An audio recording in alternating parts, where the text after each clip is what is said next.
Rosas Bus, The Ride to Civil Rights by Joe S. Kittinger, illustrated by Stephen Walker.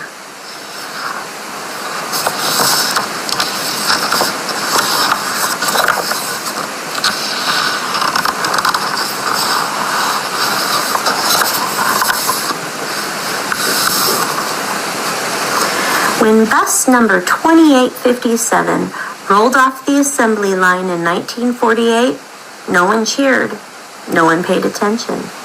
No one knew that one day, bus 2857 would be famous.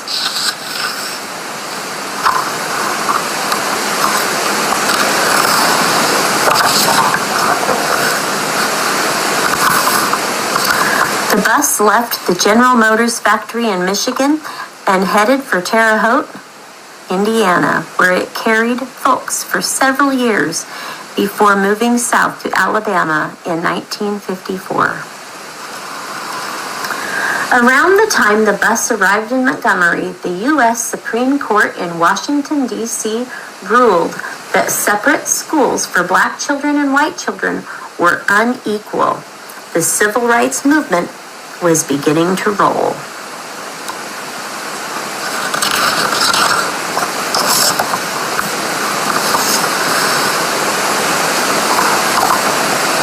By now, bus 2857 was 6 years old.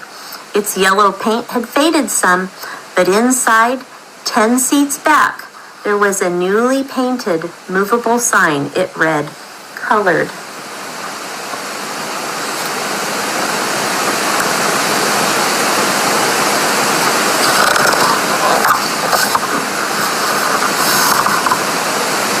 White people climbed aboard bus 2857, paid a dime, and took a seat in the front of the bus.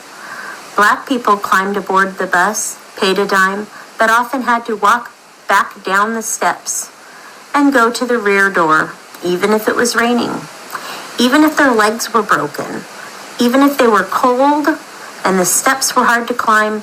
That's the way things were.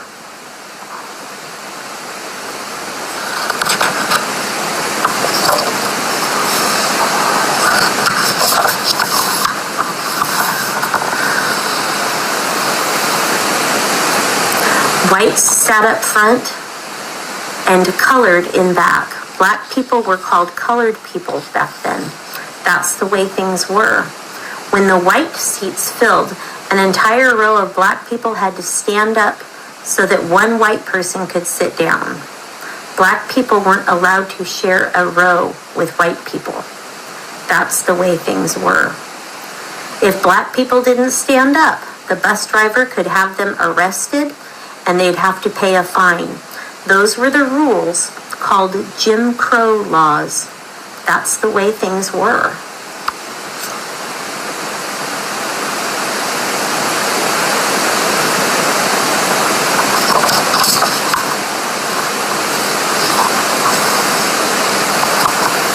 Bus 2857 traveled the streets of Montgomery, carrying people to work, to church, and to the store.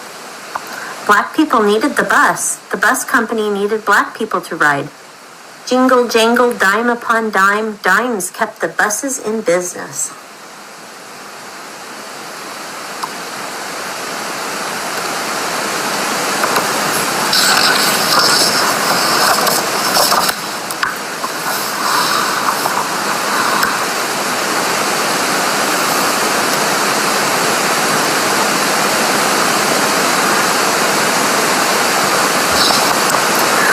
On the evening of December 1st, 1955, a winter day like any other, bus 2857 chugged along the streets, stopping at corners, brakes screeching, doors hissing. Mrs. Rosa Parks boarded the bus.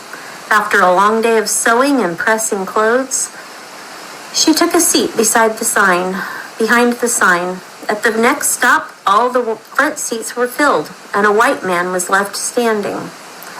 The bus driver motioned for Rosa and the 3 other black passengers in her row to stand up so the white man could sit down. 3 passengers did as the driver ordered. Rosa sat still.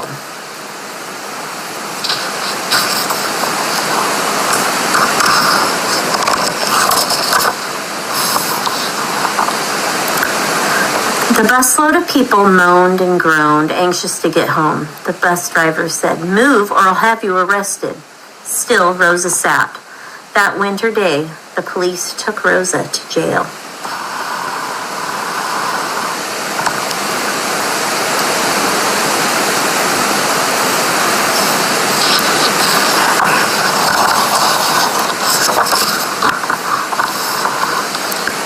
Did you hear? Did you hear?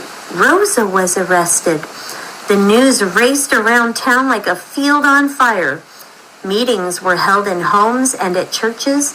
Black leaders had been waiting for this moment, waiting for something to happen on the buses, something that would give people the courage to change the way things were.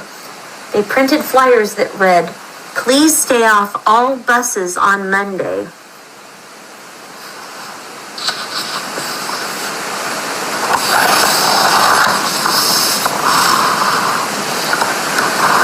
On Monday morning, when bus 2857 pulled up to its first stop, few black faces were among those who climbed aboard. The same was true for every bus in Montgomery at every stop that day. A bus boycott had begun, led by a young minister named Dr. Martin Luther King Jr. He said, "The great glory of American democracy is the right to protest for right."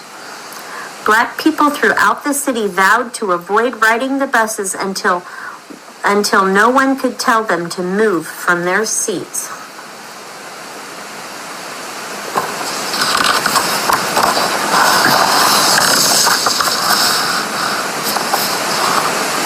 The bus boycott lasted a week, then a month.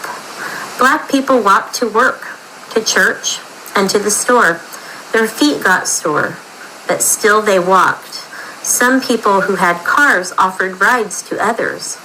Black taxi drivers offered special fares until they were stopped by those Jim Crow laws.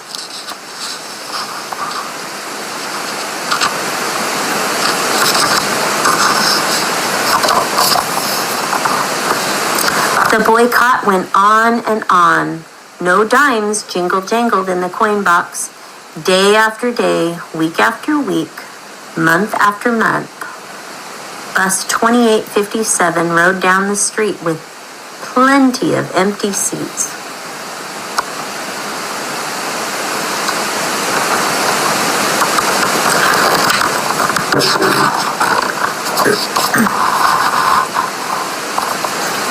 Black people walked and walked, wearing holes in the soles of their shoes. They walked for 382 days. That's how long they boycotted the buses. A year after the boycott began, the Supreme Court in Washington, D.C. ruled that the way things were in Montgomery must change. Black people could no longer be forced to give up their seats for white people. They could sit in any seat they wanted on the bus. The civil rights movement had won an important victory.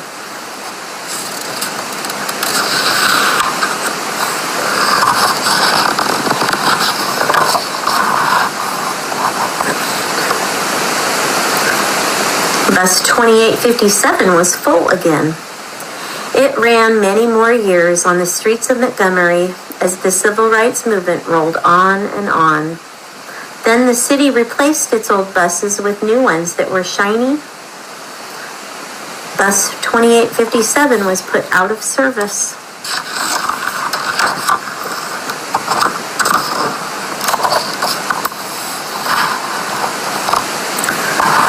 A man bought the old bus to save it from the junkyard. Summer and winter, year after year, bus 2857 sat in a field. The engine got ripped out. The windows got broken. Instead of people, the old bus held tools and lumber. A pine tree dripped sap on the roof. Its metal roof rusted. Bus 2857 had been forgotten, or so it seemed.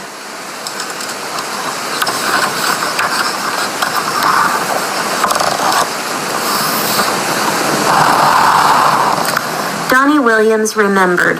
He owned the bus in the field. Mr. Williams waited half his life, more than 30 years, for the right time. A time when people cared enough about the bus to clean off the sap, scrape off the rust, and replace the broken windows.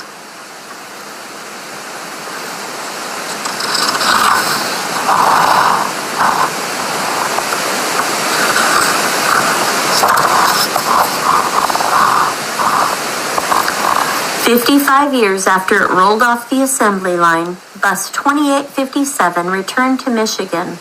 This time, people cheered when the bus rolled into the Henry Ford Museum. Today, Bus 2857 welcomes people of all colors, those who remember the days when they sat behind the sign, and those who sat in front. It welcomes people who remember the way things were, and people who have only heard the stories. Think about Bus 2857. Imagine where it has been and where we have yet to go.